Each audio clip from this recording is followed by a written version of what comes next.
Good evening, folks, and welcome to the Horror Corner. I'm your host, Sean Patrick Erschen, and this week we are doing another movie review. This is Daybreakers, starring Ethan Hawke, Willem, Dafoe, and Sam Neill. And what I think is a highly underrated vampire film. The film was released in 2009, and it stars Ethan Hawke in the role of Edward Dalton. He's a vampire hematologist in a world that's pretty much almost been completely overrun by vampires due to some kind of unknown plague, which as a scientist in this huge research facility, and he works for this corporation called Bromley Marks, which is run by Sam Neill's character, Charles Bromley. He's like this corporate mogul. And this corporation is like the biggest supply of blood in the world, you know? So they have the world's largest blood supply. And where do you think that blood's coming from? Given the fact that they're all vampires, they're coming from humans. And you see this one scene where there's like this huge giant tank with all these humans hooked up to this thing, and it's just draining. These things are like all sticking needles in their arms and neck and draining all their blood, you know, and that's giving them their supply. But apparently the human population is really dwindling. They're down to like 5%, you know. So the humans are just really dying off, you know. The vampires are just completely taking over the world, pretty much.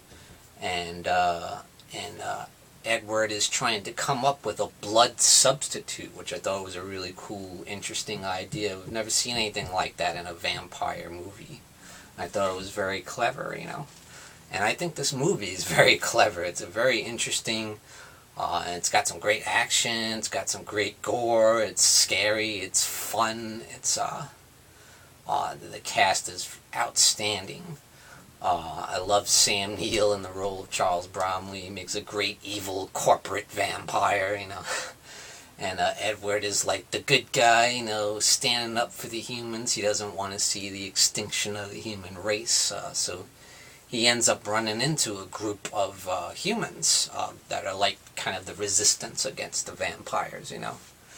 And he does what he can to try and help them. He actually goes away with them and joins their side, you know, in the fight against the vampires, because he wants to see the human race survive, you know. He doesn't want them all to die.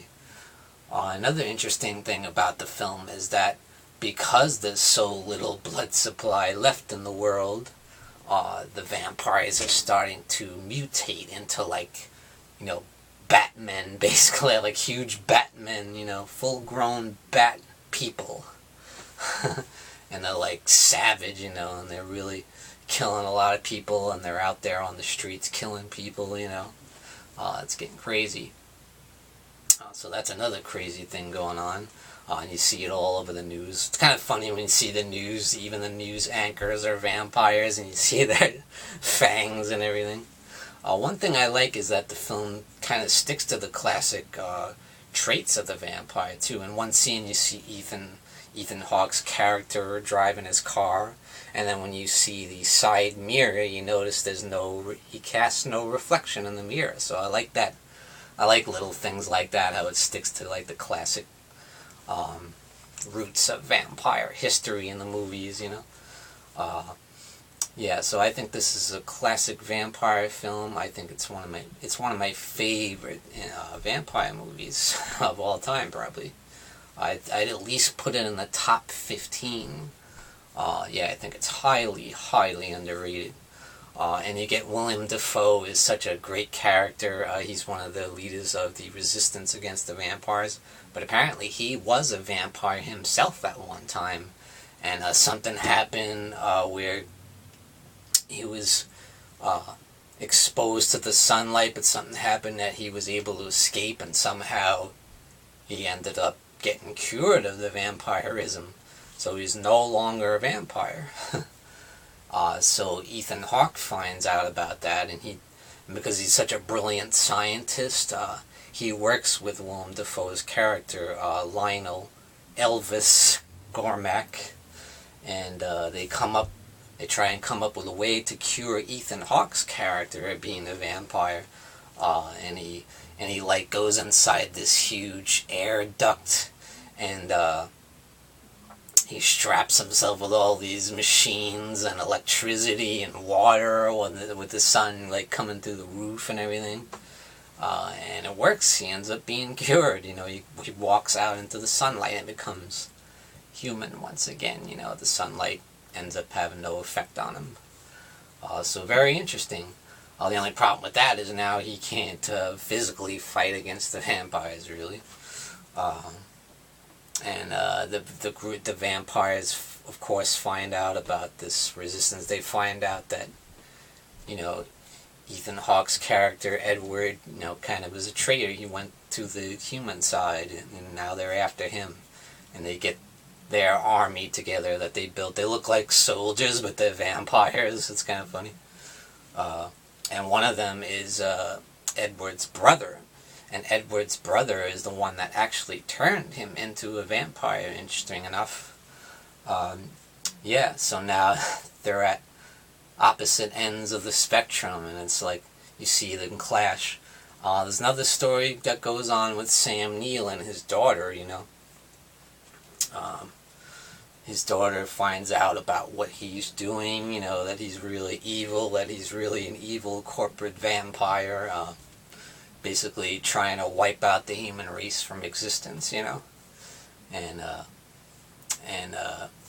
she really lets him have it, and she ends up like trying to kill him, basically, and they throw her in the prison cell, and the father, and he's not completely devoid of heart, he does love his daughter, but he's a bad guy. He's doing what he's got to do, what he feels is right. And of course, Edward is doing what he feels right, saving the humans, and now he's a human again. So they lead the battle against the vampires, and you see Willem Dafoe has this old school 80s Trans Am, and he revs that bad boy up to take on the vampires with his crossbow, and you get some awesome action scenes. So yeah, I highly recommend Daybreakers, guys. Extremely underrated vampire film. So definitely check it out. I give it 2 devil horns up. Daybreakers from 2009, directed by the Spierig Brothers. And another interesting fact is, guess what? This film was only 98 minutes. That's right. You don't need 2.5, 3 hours to make an entertaining, excellent movie with a good plot, good characters, a great cast, a great story, a great visual style by the director. It's got an interesting noir style that harkens back to like 40s era, noir murder mysteries type thing. You see Ethan Hawke's got the suit and the fedora hats.